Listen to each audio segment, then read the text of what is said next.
د دې د آخرت پیدا په خپل ځای باندې ده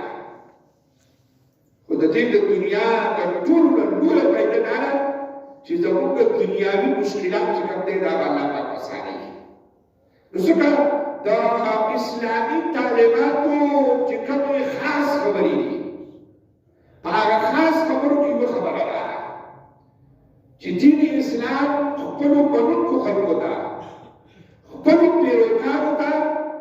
د صفایۍ او د سوترایۍ یو خاص حکم چې کوم دی را یې ورکړی دی چې تاسو به صفا سوتره اوسئ ان الله يحب التوابين ويحب المتطهرين الله پاک فرمایي چې زما هغه خلک ډېر زیات وخت او محبت مې دی ورسره چې کوم خلک د ګناه نه وروستو الله پاک ته توبه وباسي چې کله د ده نه څه ګناه وشي او دی په دې ګناه باندې پښیمانه شي پریشانه شي شرمنده شي او بیا د الله تعالی سره روح د جوړې په نیت باندې توبه وباسي دغه خلک به زما خوښ دی او د دوی سره مې محبت دی ويحب المتطهرين او هغه خلک هم ډېر زیات وخت دی چې دوی خپل ذات صفا سوتره ساتي بدن یې صفا دی جامې صفا ده پیټه کې صفا دی کوڅې صفا ده دی ګندګي نه خوري بازار صفا ساتي د دغه خلکو سره الله پاک وایي چې زما د محبت اعلان دی اسلامي تعلیمات د هغه سړي او سره افزایي نه کوي چې دی ګرده بدن سخان خیرنې جامې بدبویه ځای ناوله ګرده چې کوم دی دا ګرځي د ده او سره شبني اسلامي تعلیمات کوي د ده او سره افزایي چې کومه ده دا نه کوي او ځکه د اسلام په مقابله کې د دنیا ټول قومونه او چې څونه آسماني کتابونه د هغې پیروکار خلک تېر شوی دی هغوی د صفایۍ په دنیا کې خپلو منونکو خلکو ته دونه عام او ضروري خبرې نه لیکل چې څونه په اسلام کې په اسلامي تعلیماتو کې را موجودې دي مثلا عیسائی دنیا دا په هفته کې یوه ورځ عبادت کوي د هفتې په ورځ باندې دا موږ ته لیکل راغلی چې ته به خپل عبادتخانې ته صرف په هفته کې یو ځل ځې د یهودي دنیا طریقه راغله چې ته به د اتوار په ورځ باندې صرف عبادتخانې ته ځې نور ټوله هفته چې کوم ده د عبادت ستا ټولي ده په اسلامي تعلیماتو کې یو مسلمان ته الله پاک وایي چې ته به سهار هم جومات ته ځې ماسپښین غربه به هم ځې مازدیګر ماښام ماخوستن به هم ځې دا پنځه کاله ته کم سے کم ته به عبادتخانې ته ځې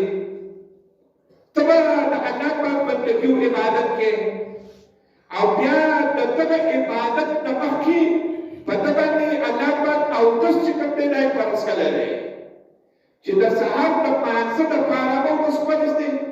ماسپښین مازدیګر ماښام ماخوستن به اودس چې کوم دی دا فرض دی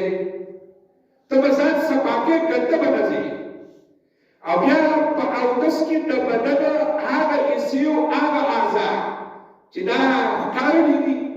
په دې باندې دوړه لګي خاورې پرې لګي دا په کار کې استعمالېږي مثلا لاسونه دي پښې دي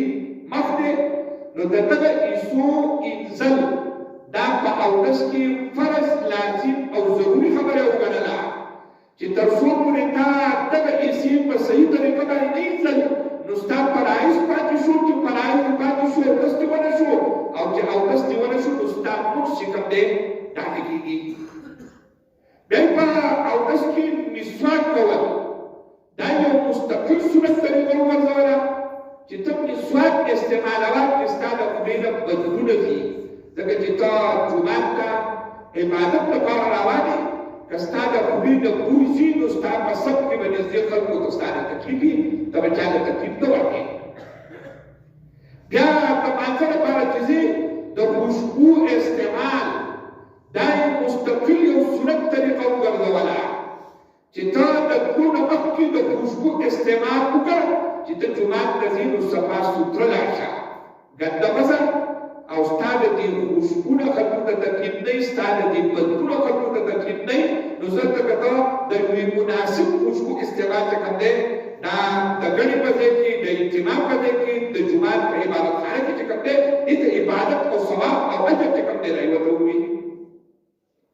بیا د کپړو په اړه کې خذو زینتکم عند كل مسجد چې کله ته د مانځه په اراده باندې ځې الله پاک ته ودرېږي د الله تعالی سره ملاقات کې نو چې جنګل باندې په خپل ټیک ټاک سره د الله نور ډول شي صفا سوترا ادا دغه ټوپې خیرني جامې ورته خیرني جوراب ورته خیرني مخلص باندې سي چې ته تاسو کې لګاولې یو چې بس ملګری نو ملګری وکړو ملګری دې ته ویلې چې ستاسو ټول راته او ستاسو خپل د تکلیف دې د ملګری تعلق د انسان په زړه سره دی دا د شپېتلو جامو سره د شپېتلو په سره د ملګری تعلق نشته الله په کومه باندې خسته نعمتونه نازل کړي دا استعمالوا او خپل خسته جامې استعمالوا او خسته خواړه کوا خسته پیسې استعمالوا دا بازار باندې کار کوي اما بنعمت ربک فحدث دا ظاهر په خپل ځان باندې دا ته سره د ملګری نشي ډیر تعلق نشته پسونه کې عاجزي پیدا کړه د ملګری تعلق چې کوم دی هغه د خبرې سره دی نو څنګه د اسلامي تعلیماتو یو ډیر لویه برخه هغه د صفای په بیان باندې فرشو ده د فقه او د قانون چې څومره لوی کتابونه د ځمکې په مخ باندې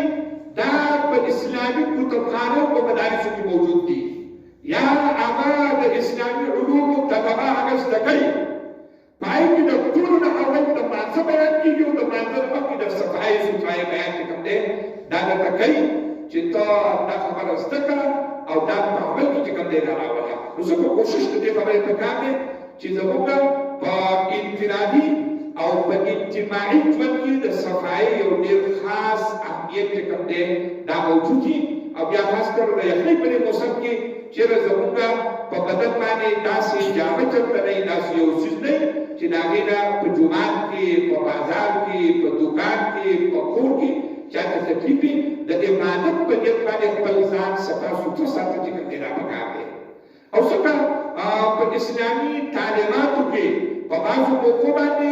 غسل د فرض درجه ورکړله چې په ډېرو موقعو کې په تا باندې دا غسل چې کوم دی دا فرض دی چې ستا په بدن کې هغه ګندګي او پلیتي چې کومه ده پاتې نه شي ته خپله پوهه چې دې په اودس کې په غسل کې دا په کامله طریقه باندې راځي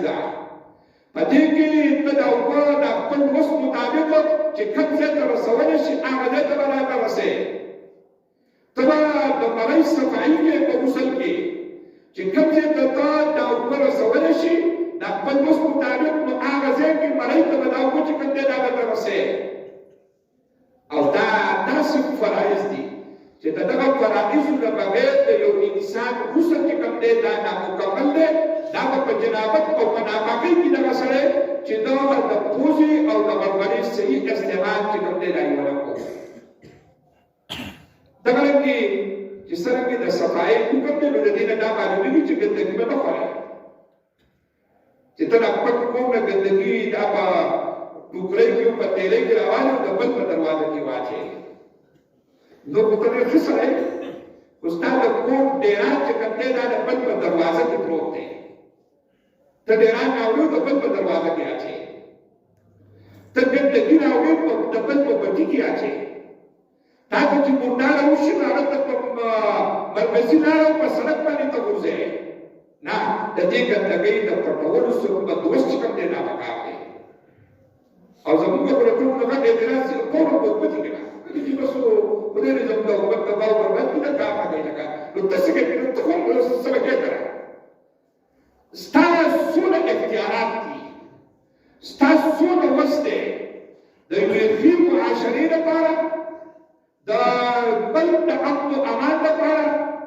د ملک د ترقۍ لپاره ستا امانت او دیانت څونه دی چې ستا په کوم ځای کې څونه وسله شي نو ته څونه خیانت کوې د دې ملک د صفا سوتره ساتلو لپاره د خپل کور د صفایۍ لپاره د بیټک د صفایۍ لپاره د بازار د صفایۍ لپاره ته څه کولی شي تا باندې کې څونه کار چې کوم دی دا کړی دی نو ټیک شو چې ډېرې ذمهواريانې دا اجتماعي دا د قومي دا د حکومتي دا د بااختیاره خلکو وي خو په ابتدائي دنیا کې هر انسان دا په خپل وس باندې الله پاک مجبور کړی دی او ته له وس ورکړی دی چې ته دا خپل وس مطابق د دین د دنیا د قوم د ملک او د ملت د خیر خوای خاطر چې کوم دی دا وکړي بلې کې وسوستي او غفلت نه کوي او چې کله یو انسان د خپل وس مطابق یو رڼا ولګي یو نیول ورکړه د دې نه مخه پیدا وځي دا د خلکو لپاره یو سبب دی دا د خلکو لپاره د خیر په ذریعہ چې کومه دا وګرځي نو الله پاک فرمایي ان الله يحب التوابین ويحب المتطهرین یو نو د هغه سره د محبت اعلان دی چې ګناه دې وشو توبه وسته په دې توبه باندې د ګناه نه پاک شو د سترګو ګناه کې شو نه توبه وسته ستګر الله پاک کړی چې بیا د لاسونو ګناه شو نه توبه وسته لاسونه پاک شو جبه پاک شو زړه پاک شو او دیم ظاهري صفائی دا ويحب المتطهرین چې کب سره صفا ستر کوي الله په دې د معافت ولې ځکه الله تعالی خپل صفات سره ان الله تبارک وتعالى جميل يحب الجمال الله په دې ځای هغه ذات چې زیات خسته دا خسته مقامات او منظرونه او سيزونه او انسانان او مخلوقات چې ما پیدا کړل دا ولې چې زه په خپل باندې یو خسته ذات یم او زه دا خسته مقامات او سيزونه چې کوم دي دا په خپل د دې سره د ما محبت ده نو په دې نمبر باندې چې کوم خلک د صفای اهتمام او کوشش کوي دا هغه خلکو سره د الله تعالی محبت ده نو د صفای وایي بدن جامع کور دکان لار کوڅه او په دې نمبر باندې صفای دې د ویلې کېږي چې یو انسان همیشه په اودس کې اوسېږي دې به اودس نه چې کوم سره په اودس کې همیشه اوسېږي یو بده د رزق چې کوم دې دا مخراخي دوی نمبر دې پیدا نه چې دیوا د شیطانی وسوسو په عمل کې راځي دته په غلط قسمه د ګناهونو وسوسې او پریشان کړو خیانت چې کوم دې دا ورځي چې راځي د دماغ په معطلي صفاوي اوس چې کوم دې دا ورته روحاني نو په دې یقین په موسم کې دا اوس کول چې کوم دې دا لګرانه په لګرانه زیات اهتمام او کوشش وکړ دې او بیا چې کوم بدن هغه اسی چې په اوس کې د دې عزت پرستی دا د سیخه قصدن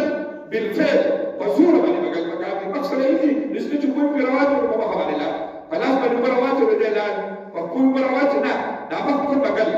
بیا دا لاسونه کومګل بیا دا په د کو دا ورتونه او په دې کوسته چې د کم یو د دې عزت پرستی چې هغه باندې په زور سره لاس راکړي نو دا و چې کوم دې دا ورسي دا یو په وجه باندې دا اسمت چې کومه دا سخت شوی نو دا وځي د درسي دا د یو ټول د درسي د یو ټول یو خلو کدا وبرسه چې کله دا پرسي اسنه چې زمونږه به او د څه شي فرض نه پاتې شي ولا پاک باندې خپشي واخر دعوانا الحمدلله